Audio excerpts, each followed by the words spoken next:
If by the grace of God, mabalik ako,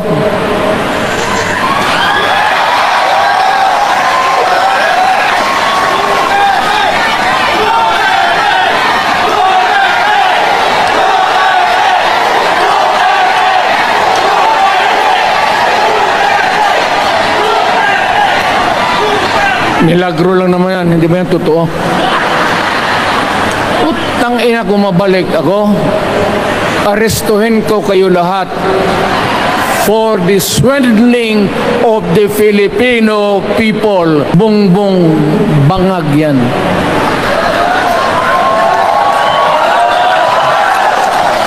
That's why sinasabi ko na sa inyo ngayon, si Bongbong Marcos bangag noon, ngayong presidente na bangag natin ang presidente.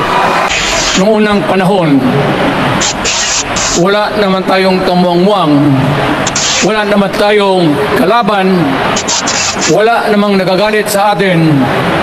Pumunta ang Espanyol at inagaw ang ating lupa, pinirang. For 400 years, nagtiis ang Pilipino, subjugated by foreigners. Then, during the American and Spanish War, natalo ang Espanyol at napunta ang ating bayan sa Amerika. Anak ng grabe ang tiis ng Pilipino, yung mga lolo natin, kung gaano na lang sila pinahirapan. Alam mo noon, kung hindi ka magsimba, ay may mga pare nandyan, they know the history of Christianity. Alam mo noon, kung hindi ka magsimba, 10 palo sa katawan mo. No longer in politics. I am not a candidate. Nahirapan nga ako mag-akyat ng hagdanan. I am 80 years old. 79 lang, pero hindi binibilang yan eh. Sabi malas daw. Sabi ng asawa ko, 80 na ako. Sige, 80 na. Pero nung lumabas itong People's Initiative, okay man yan. Abogado ako. There are 3 ways of amending the Constitution. Mag-constitutional convention, mag-election tayo sa political districts ng representante para sa assembly to convene there and propose changing or modification of our Constitution. Itong People's Initiative, pati itong Congress, they would convert the Congress into a constituent body and propose the Constitution. Alinuan dyan sa lahat, it will be submitted to the people for ratification. Ang problema dito, ako, Mr. President, Ma'am Lisa Araneta Marcos, hindi ninyo ako kalaban. Wala akong sinasabi ng masama. Hindi lang ako makakampanya noon. Alam mo, iniiwasan ko ito. Itong panahon na ito talaga ang iniwasan ko kasi papipilitan ako ngayon magsalita laban sa gobyerno. Alam mo, Mr. President, hindi ako magiging ng tawad. Kagawan mo yan eh. It is your responsibility sa sarili mo. What you do in this world binds you. Iyo yan. Huwag mong sisihin ang ibang tao kasi sarili mong utak at katawan yan. Nung ako'y mayor, pinakitaan ako ng evidence ng PDEA. Doon sa listahan, nandoon yung pangalan mo. Ayaw kong sabihin yan kasi magkaibigan tayo. Kung hindi magkaibigan, magkakilala. Eh, ikaw pumapasok kayo ng alanganin. Mr. President, baka susunod ka sa dinaanan ng tatay mo. Diyan ako takot. Ayaw ko mangyari sa iyo yan. Mabur lang ako namang nagmamakaawa kasi it will divide the nation at magdugo itong panahon na ito. Sa umpisa pa lang, binibili na ninyo yung signature ng Pilipino. Yun ba ang People's Initiative? You know, national, provincial, city, munisipyo, then the barangay. Yan ang echelons ng power sa gobyerno. Hindi naman ninyo gigamit ang barangay at binigyan mo ng 20 milyones isa't isa sa kanilang mga congressman. At binibili ang Pilipino. Alam ninyo kung ano yan? Kaluluwa ang ninyo ang binibili ng taong bayan. Hindi ako mapayag ng ganun. Nakapag-aral ako, hindi naman ako ignorante. Bakit ka mag-people's change? Ang malas ng Pilipinas, every president, almost all, pag upo na dyan sa Malacanang, walang ginagawa kung mag-isip ang mga putang ina kung paano pahabain ang termino nila. That's the problem. Bakit ganon kayo? Ang demokrasya may eleksyon. Para naman, tignan ninyo, Presidente Osmeña Bisaya. Ang napaalaala ko ba, Garcia, Bisaya. Then Magsaysay Ilocano. Then si Quirino Ilocano. Ganon dapat. Ang eleksyon is a cleansing process.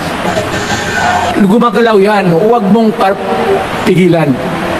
Ngayon, kung ikaw nandyan, naupo ka, you stop the process of governance, hintuin mo, kasi pahabain mo ang termo mo. Gusto mo, sabi ko nga sa iyo, Mr. President, kaibigan kita, bingo. Pag pinilit mo ito, lalabas ka ng Malacanang, kagaya noong panahon na pinalayas kayo. Alam ninyo, kung hindi na talaga ito mapigilan, nandyan ang military pati pulis, makinig kayo. Pag-aralan ninyo kung ano yung pinapakain nila sa taong bayan. At pagka nakita ninyo kung ano ang mali, you correct it. Nasa inyong kamay na yan. Ganito yung plano. Presidential, tapos parliament.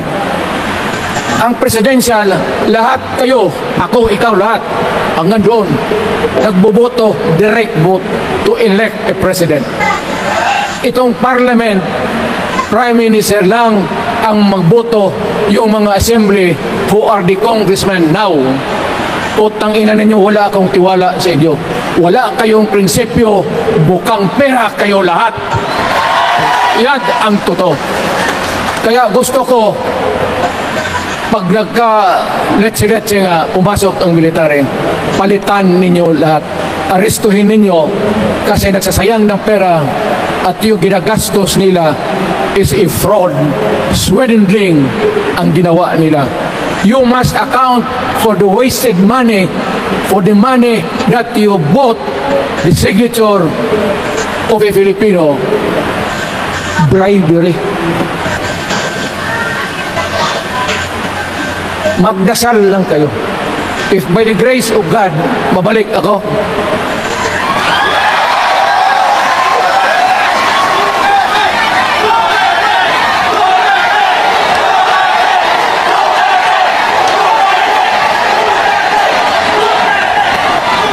nilagro lang naman yan, hindi ba yan totoo? Putang ina kung mabalik ako, arestuhin ko kayo lahat for the swindling of the Filipino people. You committed fraud. Pinagsayangan ninyo ang pera namin.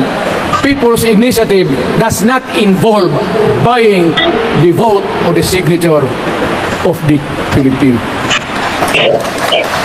Talagang mga wala kayong prinsipyo, mga putang ina ninyo.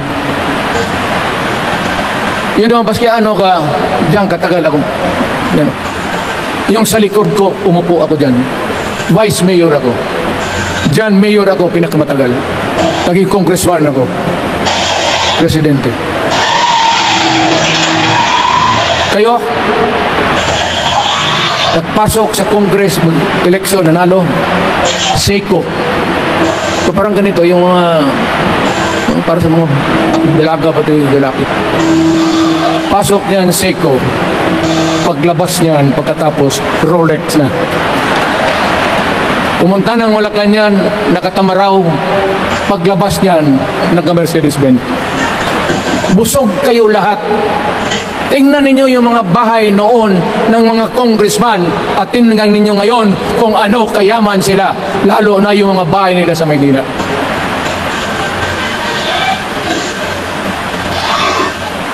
Wala kayong masabi sa akin. Alam mo bakit diretsano ko mong salita?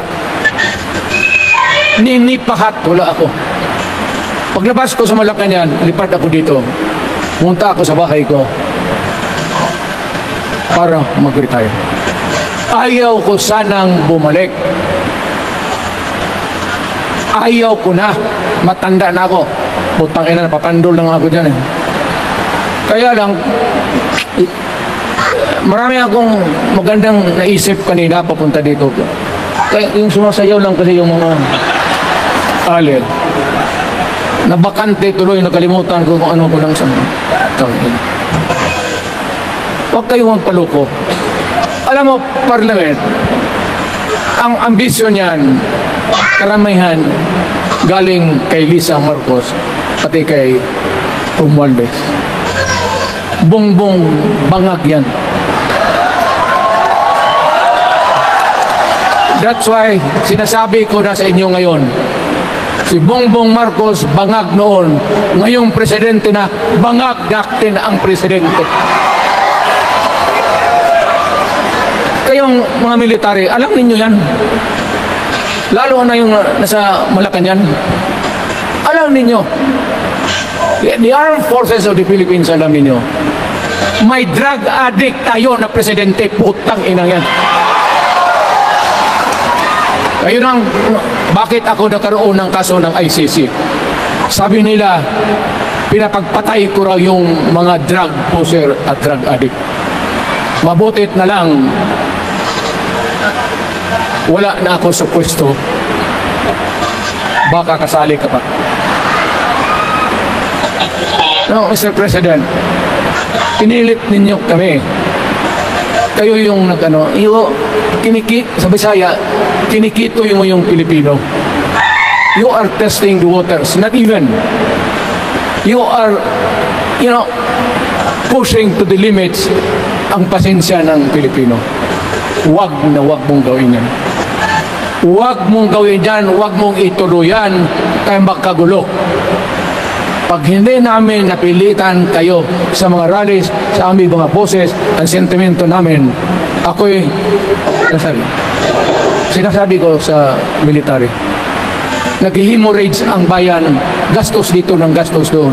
Tapos kung mag-speech, ang pinag-usapan ang putang inang pobreng Pilipino. Gastos dito, gastos doon. Mga military, maawa kayo sa bayan. Pag hindi namin kaya, gawin na ninyo. Gawin ninyo, kawawa ng Pilipino. Alam mo, Presidente, tapos mag-Parliament, tumatakbo ng assemblyman o congressman niya si Sandro. Tapos ipasok nila sa assembly, gawain nilang prime minister. Yan nga ang sakit ng Pilipino. You want to perpetuate yourself in power at the expense ng buhay ng bayan. Mabuti sana kung bright kayo. Kung drug addict lang naman at may asawa kang hungry for power, tapos may isa itong taga Leyte, gusto siyang mag-prime minister at gawin niya itong Bongbong, diyan ka lang, ako ang bahala. Ceremonial president ka na lang. Ako na ang magpatakbo ng bayan sa parliament. Yan ang plano nila. Yan ang hindi talaga matanggap natin. Kalukuhan yung putang ina. Huwag kayong, alam mo, bakit ako magkipag-away ng presidente? Marami sa sundalo. Kaya natin. Kayong pumalag. Pero there is always a time for everything. May panahon na ikaw ay sikat. Sa ayaw mo at sa hindi, may panahon ka talagang bababa dyan sa Malacanang. Gaano katagal ka man to hang on to the power, that is for God to decide for the nation. Kami, patayin ninyo, wala na akong silbi. Tapos na ako, naging presidente na ako. Nakatikim na ako ng pag-upo ng silya dyan sa Malacanang. Ganoon na lang ang ko, ang alaga ko sa bayan. Alam mo ba, tanungin mo yung lahat ng senador. Magbisita sila, isang kanin, isang pork chop, o sisda, sabaw. Noong panahon ko, sabi ko yan lang ang mapakain ko sa inyo. Walang steak kasi mahal yan. Hindi natin pera itong kinakain na. Yan ang totoo. Magtanong kayo ng taga-Malacanang dyan. Hindi ako nagpabibiga. Sinabi ko lang, huwag ninyong kalimutan, Mr. President, ang delikadesa. Mahirap yan. Magkaroon tayo ng... Ngayon, wala naman. Yun naman ang dapat ng pagpintuhan natin. Huwag kayong pumayag dyan. Binabastos kayo. Anong bakit? Kung bakit nadalhin tayo sa parliament? Anak ka na. So pag doon kontrolado na nila, pati yung anak na assured na maging... Yan nga ang mahirap eh. Lahat na maging presidente, ang pamilya nila, walang inisip kung hindi paano titira dyan hanggang sa matapos ang panahon. May I remind you, itong election, papalit-palit ito. Para sa lahat, mayroong Ilocano, may Bicolano, may Bisaya. Hindi mo pwedeng suluhin yan. The election is a cleansing process. It does not, it's never the intention of whoever wrote the Constitution na ikaw, isang Pilipino, taga-Paway, taga-Batangas, taga-Davao, ikaw, Rodrigo Duterte, nandiyan ka na, huwag ka nang umalis. It was not the intention of the lawmaker. Demokrasya tayo, Mr. President. Huwag mong kalimutan na isang term ka lang, pagkatapos bababa ka na. Pag ayaw mong bumaba, putang ina, magkagulo ang bayan, sabihin ko sa inyo. Ngayon, nakikinig kayo mga military. Gusto ninyong iwasan ang dugo? Kayo lang ang makapigil nito. Putang ina, pigilin mo yung kalukuhan na yan. Pagka hindi itong rally na ito, it will multiply all over the Philippines and there will be problem. Kaya ako ang nauna kasi galit ako. Dumaan ako ng presidente. Not even for a minute did I think or was thinking of extending my term even for one day. Nung natapos ako sa araw na yun, bumaba ako, sumakay ako, lumipad ako dito sa Davao. Ikaw, Mr. President, hintayin mo yung 6 year, kalimutan mo na yung kay Romualdez kasi yan ang magpahamak sa iyo. At maraming magagalit sa iyo, pati na ang militar. Kaya hindi na ako magtatagal. Yun lang ang dasal ko. Reject. Protect the Constitution. I am calling now the armed forces and the PNP.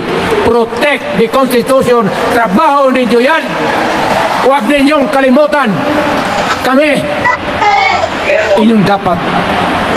You should worry about the nation. The millions of Filipinos. Huwag kayong mag-isip lang ng isang pamilya. Putang ina. Ilagay ninyo sa utak ninyo yan. Mahala kayo. Walang araw, magsisihan. Pero kasi umuulan naman, hindi ulan.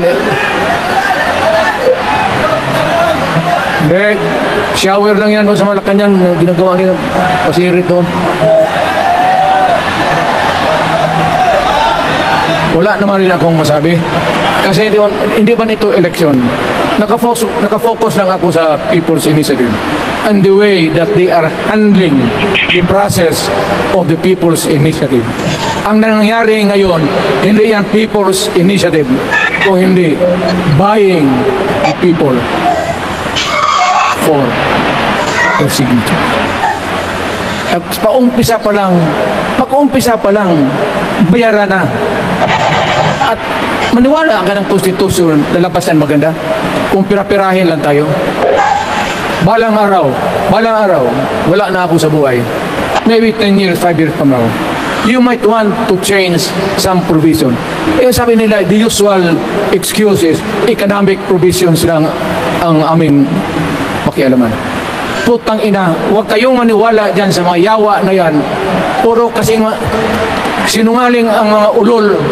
Alam mo, pag nagtawag ka ng Constitutional Convention to People's Initiative or when you open the Constitution, hindi mo pwedeng limitahan ang powers na yan. It's unlimited. Kung ano ang gawain nila at kung ano ang utos ng may pera, kung bayaran sila, ipagbili talaga tayo. Ipaunahin na lang ako, nagkangi ako ng may mga congressman dito. Ito yung matitino. Nandito si Congressman Alvarez. Pumunta talaga siya. Hindi mo kasi niya ako hinayaya. Kapupunta sana ako ng Tagum. Para na ako galit talaga. Bakit po putang ina? Bakit? Bisaya ba makumutan ko na imong naong? Magharap ka sa akin, ganoon ko yung mukha mo. Bakit? Bakit bigyan mong problema ang Pilipino? Ano ang kasalanan ng Pilipino at gumagastos kayo, binibili milyon ng milyon, kayong mga congressman, putang ina, istapa yan, swililigan. Kaya sabi ko, by stroke of fate, nabalik ako dyan sa Malacanang, kayong lahat, kagaya ng Marcelo ng tatay mo Bongbong, kayong lahat congressman, nandoon kayo sa Krami, ipasok kayo ng 2 taon para leksyon ninyo. Hindi ka maleksyon na kalukuhan ninyo. Wala.